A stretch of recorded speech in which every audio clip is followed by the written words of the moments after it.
بسم اللہ الرحمن الرحیم۔ السلام علیکم دوستو، ایک بادشاہ نے اعلان کیا کہ جو شخص جھوٹ بولتے ہوئے پکڑا گیا اس کو 5 دینار جرمانہ ہوگا۔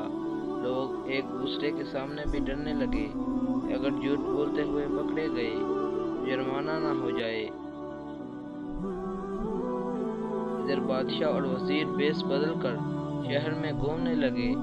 جب تھک گئے تو آرام کرنے کی غرض سے ایک تاجر کے پاس ٹھہرے۔ اس نے دونوں کو چائے پلائی۔ بادشاہ نے تاجر سے پوچھا، تمہاری عمر کتنی ہے؟ تاجر نے کہا 20 سال۔ تمہارے پاس دولت کتنی ہے؟ تاجر نے کہا 70,000 دینار۔ بادشاہ نے پوچھا، تمہارے بچے کتنے ہیں؟ تاجر نے جواب دیا 1۔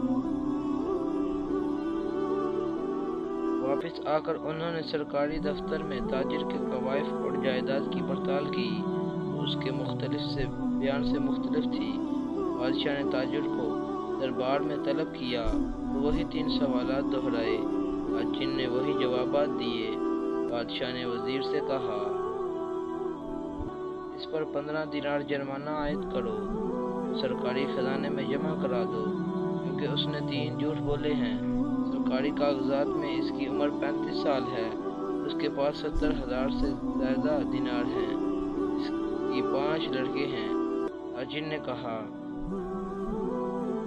زندگی کے 20 سال ہی نیکی اور ایمانداری سے گزرے ہیں، اسی کو میں اپنی عمر سمجھتا ہوں، اور زندگی میں 70,000 دینار میں اس نے ایک مسجد تعمیر میں خرچ کیے ہیں، اسی کو میں اپنی دولت سمجھتا ہوں، اور 4 بچے نالائق اور بد اخلاق ہیں، ایک بچہ اچھا ہے، اسی کو میں اپنا بچہ سمجھتا ہوں۔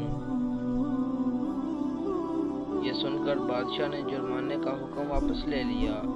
تاجر سے کہا، ہم تمہارے جواب سے خوش ہوئے ہیں۔ وقت وہی شمار کرنے کے لائق ہے جو نیک کاموں میں گزر جائے۔ دولت وہی قابل اعتبار ہے جو راہ خدا میں خرچ ہو، اور اولاد وہی ہے جس کی عادت نیک ہو۔